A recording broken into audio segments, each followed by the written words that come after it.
சூரியகிரி அப்படிங்கிற ஒரு கிராமத்துல பூபதி அப்படிங்கிற ஒரு பெரிய பணக்காரர் இருந்தாரு. அவர்கிட்ட நூத்துக்கணக்கான ஏக்கர் பூமி, நிறைய வேலைக்காரங்க, பெரிய வீடும் இருந்துச்சு. ஆனா அவருடைய மனசு மட்டும் கல்லு மாதிரி கடினமானது. யாருக்குமே எந்த ஒரு உதவியும் செய்யவே மாட்டாரு. எல்லாருக்கும் வட்டிக்கே கடன் கொடுத்து கடனை திரும்ப கட்ட முடியாத விவசாயிகளோட வயலையும் வீட்டையும் பிடுங்கிப்பாரு. ஜனங்க அவருடைய பேரை கேட்டாலே பயந்து நடுங்குவாங்க. பூபதிக்கு அவனுடைய பணமும் அவனுடைய அந்தஸ்தும் அதிகாரமும் ரொம்பவும் முக்கியம். அவன் முன்னாடி யாராவது தலை நிமிர்ந்து பேசினா அவங்கள உண்டு இல்லைன்னாக்கிடுவான். ஒரு நாள் ஒரு ஏழை விவசாயியால கடனை திரும்ப கட்ட முடியலங்கிறதுனால பூபதி வந்து அவன்கிட்ட இருக்கிற 2 காளை மாடுங்களை கொண்டு போய் வித்து அந்த பணத்தை எடுத்துக்கிட்டான். அந்த காளை மாடுங்கன்னா அவனுக்கு ரொம்பவும் உசுறு. பாவம் ஒரு விதவையோட வீட்டை வரின்ற பேருல அவன் சொந்தமாக்கிக்கிட்டு அந்த வீட்டை இப்போ கொடோனா பயன்படுத்திக்கிட்டு இருக்கான். இப்படிப்பட்ட பாவ செயல்களை அவன் நிறைய செஞ்சிருக்கான். எல்லாருடைய கண்ணீர் சாபமும் இப்ப அவன் தலைமையில தான் இருந்துச்சு. ஒரு நாள் சரியான உச்சி வெயில் அடிக்கிற நேரம் ஒரு வயசான முனிவர் பூபதியோட வீட்டுக்கிட்ட வந்தாரு. தொண்டை வறண்டு தாகத்துல இருக்கிற அந்த முனிவர் குடிக்கிறதுக்கு தண்ணிய கேட்க தான் வந்திருந்தாரு. மகனே, ரொம்ப தூரத்துல இருந்து நடந்து வந்திருக்கேன். தொண்டையெல்லாம் வறண்டு போச்சு. குடிக்க கொஞ்சம் தண்ணி கொடுப்பா. தண்ணியா? எங்க ஊர்ல தண்ணியெல்லாம் சும்மா வராது சாமியாரு. எல்லாத்துக்குமே ஒரு விலை இருக்கு. உன்கிட்ட கொடுக்கறதுக்கு என்ன இருக்கு?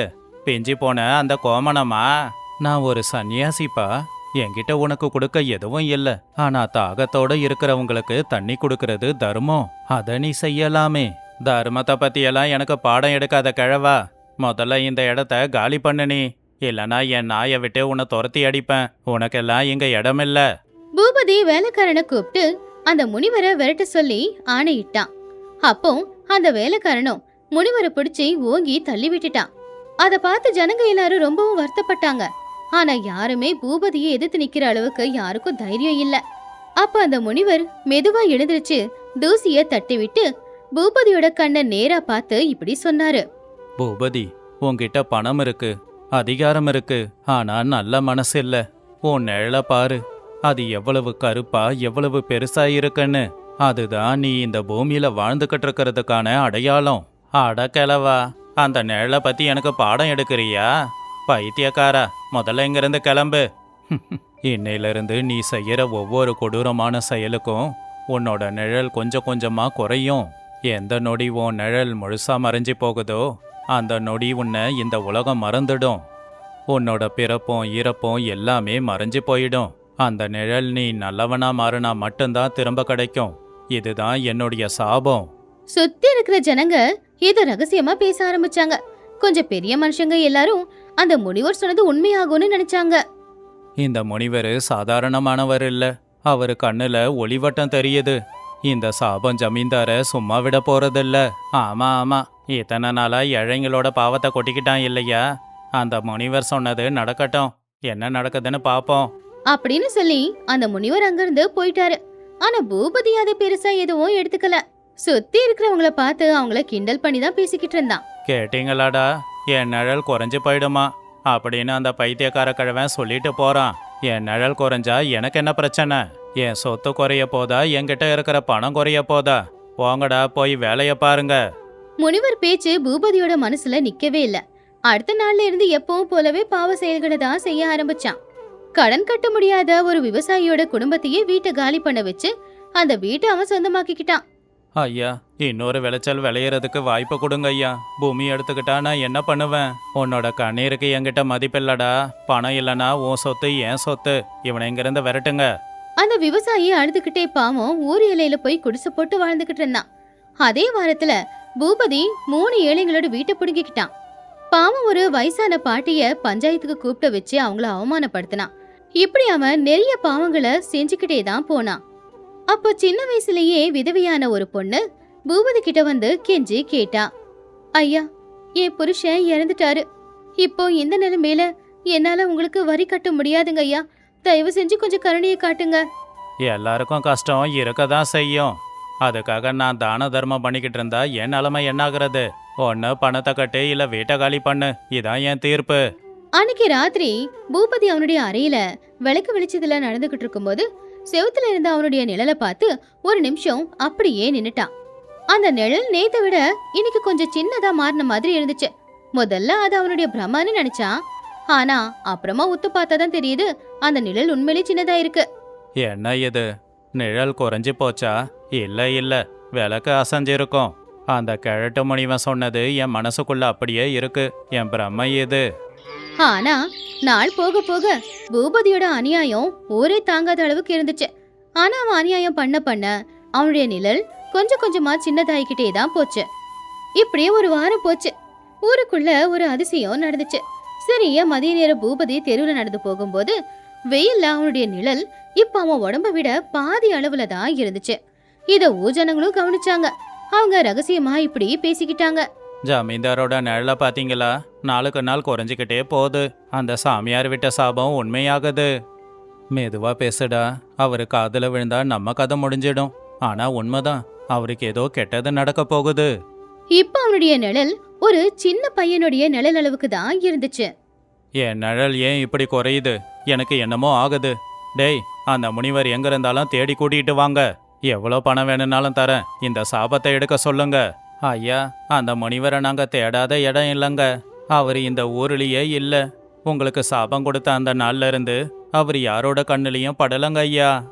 அன்னைக்கு ராத்திரி பூபதியால தூங்கவே முடியல. கண்ணாடி முன்னாடி நின்னு அவனுடைய நிழலை பார்த்து மனசுக்குள்ள ஏதோ குழப்பத்திலேயே இருந்தான். முதல் தடவை அவனுடைய மனசுக்குள்ள பயம் சந்தேகம் ரெண்டுமே வந்துச்சு. நான் எத்தனையோ பேரை கஷ்டப்படுத்தி இருக்கேன், எத்தனையோ பேரை துன்புறுத்தி இருக்கேன். ஆனா அதெல்லாம் நினைச்சு நான் கவலைப்பட்டதில்ல. ஆனா இந்த நிழல் என்னை ஏன் பயமுறுத்துது? இல்ல, நான் யாரு? பூபதி. நான் பயப்பட மாட்டேன். இந்த சாபம் என்ன எதுவும் செய்யாது. அப்படி அவனுக்கு அவனே தைரியத்தை கொடுத்துக்கிட்டு அவன் பாட்டுக்கு அவனுடைய வேலைகளை செய்யதான் ஆரம்பிச்சான். அடுத்த நாளும் இதே மாதிரி ஒரு தப்பான வேலையை தான் செஞ்சான். என்கிட்ட இருக்கிற பணத்தால இந்த சாபத்தை நான் அழிக்கிறேன்டா. பெரிய பெரிய பூஜையை செய்யுங்க.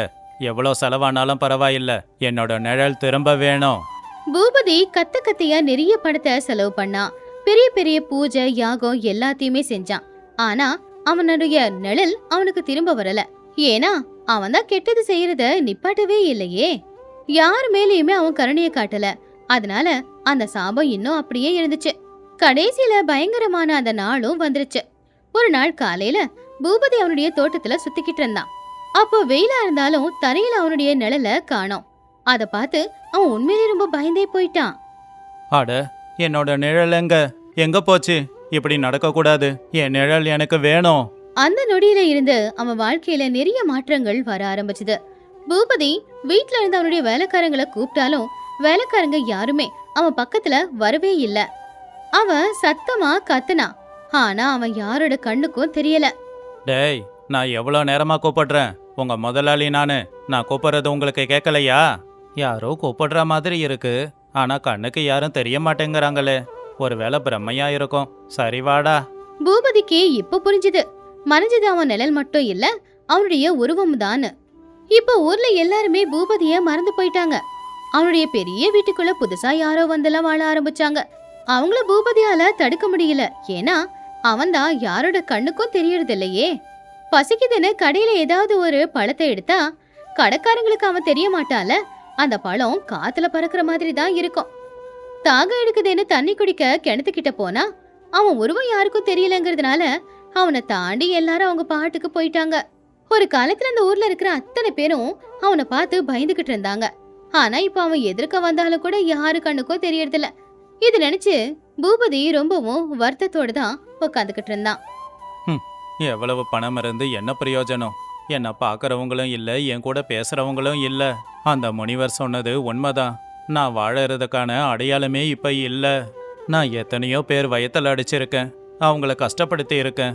ஆனா இப்ப என் கஷ்டத்தை யாருக்கிட்ட சொல்லுவேன்? இதைத்தான் நான் சம்பாதிச்சிருக்கேனா? அப்படி தனிமையில வாடும்போதுதான் பூபதிக்கு அவன் செஞ்ச ஒவ்வொரு அநியாயமும் ஞாபகத்துக்கு வந்துச்சு. விவசாயிய வீட்டை விட்டு அனுப்புனது, வயசான அம்மாவை அவமானப்படுத்தினது, விதவையையும் கஷ்டப்படுத்தினது, இது எல்லாமே அவன் செஞ்ச பெரிய பாவம். இப்பதான் முதல் தடவையா அவனுடைய கண்ணுல அவன் செஞ்ச வருத்தம் தெளிவாவே தெரிஞ்சது. அவனுடைய வீட்டுக்குள்ள போய் யாரோ அவன் சம்பாதிச்சு வச்ச சொத்து எல்லாத்தையும் ஆண்டுகிட்டு இருந்தாங்க. பாவம், அவன் கஷ்டப்பட்டு சம்பாதிச்ச அந்த வீட்டுக்குள்ள அவனாலேயே போக முடியல. சம்பாதிச்சது என்னமோ இவன்தான், ஆனா அதை அனுபவிச்சுக்கிட்டு இருக்கிறது வேற யாரோ. அதை பார்த்து அவன் ரொம்பவும் கவலைப்பட்டான். இந்த வீடு என்னோடது, இந்த பூமியும் என்னோடது. ஆனா என் நிழலு என்னோடது இல்ல. நான் யாருன்னு யாருக்கும் தெரியல. என்கிட்ட பணம் நகைன்னு எல்லாமே இருக்கு. நான் வாழறதுக்கான அடையாளமே இல்ல. முனிவரே, என்னை மன்னிச்சிடுங்க. எனக்கு அறிவு வந்துடுச்சு. பல நாட்களா பசியில சுத்தி சுத்தி பூபதி ஒரு மரத்தோட நிழல்ல உட்காந்துக்கிட்டு இருந்தான். அவன் கையில எங்கிருந்தோ கிடைச்ச ஒரே ஒரு ரொட்டி மட்டும் தான் வச்சுக்கிட்டு இருந்தான். அவனுக்கு பசியா இருந்தாலும் கூட அவன் அதை சாப்பிடல. அப்பதான் ஒரு பிச்சைக்கார பொண்ணு அங்க வந்தா. பாவம், அவன் நிலைமை பாக்குறதுக்கு ரொம்பவும் மோசமா இருந்துச்சு. அப்போ அந்த பொண்ணு அழுதுகிட்டே, அண்ணா, எனக்கு ரொம்ப பசிக்குதுண்ண. 3 நாள் ஆச்சுண்ண நான் சாப்பிட்டு.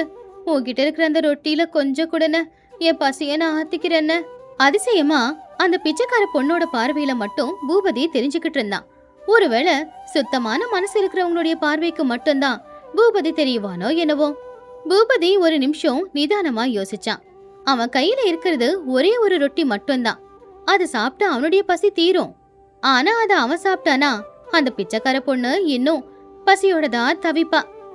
தடவை அவனை பத்தி யோசிக்காம இன்னொருத்தங்களை பத்தி அவன் யோசிச்சிருந்தான். உன்னால என்ன பார்க்க முடியுதாமா?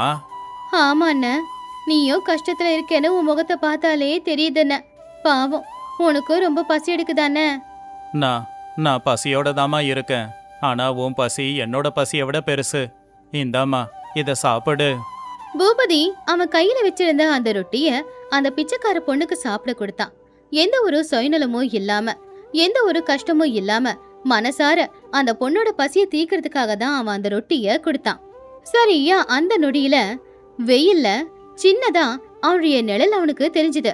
அத பார்த்து அவன் ரொம்பவும் ஆச்சரியப்பட்டான். என் நிழல் வந்துடுச்சு. கொஞ்சமா இருந்தாலும் வந்துடுச்சு. அப்படின்னா நான் நல்லது செஞ்சா மட்டும்தான் எனக்கு நிழல் திரும்ப கிடைக்கும். அந்த நொடிதான் பூபதிக்கு சத்தியம் என்னன்னு தெரிய வந்துச்சு. இத்தனை நாள் பாவங்கள் செஞ்சதுனால அவனுடைய நிழல் மறைஞ்சது. ஆனா இனிமே நல்லது செஞ்சா அவனுடைய நிழல் மறுபடியும் கொஞ்சம் கொஞ்சமா வருங்கிறத தெரிஞ்சுக்கிட்டு யாருக்கெல்லாம் அவன் கெட்டது செஞ்சானோ எல்லாருக்குமே போய் நல்லது செய்ய ஆரம்பிச்சான். வயசான பாட்டி கிட்ட மன்னிப்பு கேட்டான். அப்படியே அந்த வயசான விவசாயிக்கு இடத்த திரும்ப கொடுத்துட்டான். நான் உங்களுக்கு செஞ்ச அநியாயத்துக்கு தயவு செஞ்சு என்னை மன்னிச்சிடுங்க. உங்க வயலையும் கூடவே உங்களுக்கு தேவையான தானியத்தையும் கொடுக்கறேன். என்னை மன்னிச்சிடுங்க. நான் பண்ணது ரொம்ப தப்பு. ஐயா, நீங்க தானா இப்படி பேசுறீங்க? அந்த கடவுள் உங்களுக்கு நல்ல புத்திய கொடுத்துட்டாங்க ஐயா. பூபதி அந்த விதவியோட வீட்டையும் திரும்ப கொடுத்தான். அவங்க கால்ல விழுந்து மன்னிப்பு கேட்டான். அவன் அவமானப்படுத்தின அந்த வயசான பாட்டியோட கால்ல விழுந்து அவங்க கிட்ட மன்னிப்பு கேட்டான். ஐயா, அன்னைக்கு நீங்க என்ன இவ்வளவு அவமானப்படுத்தினீங்களே, ஆனா இந்த மாற்றம் இத நான் எதிர்பார்க்கவே இல்லைங்க ஐயா. இது உண்மைதாம்மா. தாமதமானாலும் எனக்கு அறிவு வந்திருக்கு. இத்தனை நாளா நான் சேர்த்து வச்ச பணம் எனக்கு இப்ப உதவி பண்ணல. ஆனா அந்த பணம் உங்க கண்ணுல சந்தோஷத்தை கொடுக்குதுன்னா அதுவே எனக்கு போதும். அப்படி பூபதி செய்யற ஒவ்வொரு நல்ல வேலைக்கும் அவனுடைய நிழல் கொஞ்சம் கொஞ்சமா பெருசாச்சு. ஜனங்க மேல இப்ப பூபதிக்கு கௌரவம் வர ஆரம்பிச்சது. இப்போ ஊர்க்காரங்கள கூட மனசார பூபதிய மதிக்க ஆரம்பிச்சாங்க. இப்ப ஜனங்க அவனை பயத்தோட பாக்குறது இல்ல, எல்லாருமே மரியாதையோட தான் அவனை பாக்குறாங்க. அப்படியே சில நாட்கள்ல அவனுடைய முழு நிழலும் அவனுக்கு வந்துருச்சு. ஆனா இப்ப அது ஒரு சாதாரண நிழல் இல்ல, ஒரு நல்ல மனுஷனோட நிழல். பூபதி இதுவரைக்கும் அவனுடைய குடோன்ல வச்சிருந்த அரிசி பருப்பு தானியங்கள் எல்லாத்தையுமே ஊர்ல இருக்கிற அத்தனை பேருக்கும் தான தர்மம் செய்ய ஆரம்பிச்சான். மொத்த பாவமும் அவனை விட்டு போயிடுச்சு. இப்ப அவன் ஒரு சுத்தமான மனுஷனாதான் இருந்தான். இப்போ ஊர்க்காரங்க எல்லாருமே பூபதி கிட்ட வந்த மாற்றத்தை பார்த்து ரொம்பவும் சந்தோஷப்பட்டாங்க. பாத்தியாடா, ஒரு மனுஷன் இந்த அளவுக்கா மாறுவான்? ஒரு காலத்துல நம்ம வயித்துல அடிச்சவரு நம்ம வயிற்று பசிய போக்குறாரு. இது நல்ல விஷயம்தான். எல்லாத்துக்கும் அந்த முனிவர் தான் காரணம். ஐயா மனசு மாறாம இருந்தா இந்நேரம் நம்ம ஊரு சுடுகாடா இருக்கும். சில நாட்களுக்கு அப்புறமா மறுபடியும் அந்த முனிவர் பூபதிய பார்க்க வந்தாரு. முனிவர் வந்தத பார்த்த உடனே பூபதி உள்ள போய் அவருடைய தாகத்தை தீர்க்கறதுக்காக தண்ணிய கொண்டு வந்து கொடுத்தான். சாமி, நீங்க எனக்கு கொடுத்தது சாபம் இல்ல, வரம். நீங்க அந்த வரத்தை கொடுக்கலனா வாழ்க்கை முழுக்க ஒரு கல்லாவே வாழ்ந்திருப்பேன். என் தவற எனக்கே புரிய வச்சதுக்கு உங்களுக்கு நான் கடன் பட்டிருக்கேன். பூபதி, நான் உனக்கு சாபம் கொடுக்கல. உன் மனசுக்குள்ள இருந்த நல்லவன் அப்படிங்கிறவன வெளியே கொண்டு வர முயற்சி பண்ண. ஒரு மனுஷனோட மதிப்பு அவன்கிட்ட இருக்கிற சொத்துலையும் பணத்துலையும் இல்லப்பா, அவன் மத்தவங்க மேல காமிக்கிற கருணையில இருக்கு. கருணை தான் ஒரு மனுஷனை கடவுளாக்கும். அது கேட்ட அந்த முனிவர் வந்த வழியிலேயே திரும்ப போயிட்டாரு. அப்படி பூபதி அவனுடைய மிச்சம் இருக்கிற வாழ்க்கைய அந்த ஊருக்காகவும் ஊர் ஜனங்களுக்காகவும் வாழ்ந்தான். அவன் எவ்வளவுதான் பணம் சம்பாதிச்சாலும் அந்த பணத்துல யாரையுமே கஷ்டப்பட்டு சம்பாதிக்காம எல்லாருக்கும் அவன் சம்பாதிச்ச பணத்துல உதவியே செஞ்சு எல்லாரையுமே அவன் சந்தோஷமா பாத்துக்க ஆரம்பிச்சான். இப்போ ஊர்ல எல்லாருமே அவனை மதிச்சாங்க. அவனுடைய நிழலும் அவன் கூடவே துணையாதான் இருந்துச்சு. அவனுக்கு மனசுல இருக்கிற பாரம் எல்லாமே இறங்கி போச்சு. இந்த கதை உங்களுக்கு பிடிச்சிருந்துச்சா? இது பிடிச்சிருந்தா இதை லைக் பண்ணி ஷேர் பண்ணி கமெண்ட் பண்ணுங்க. அப்படியே சேனலை சப்ஸ்கிரைப் பண்ணிக்கோங்க.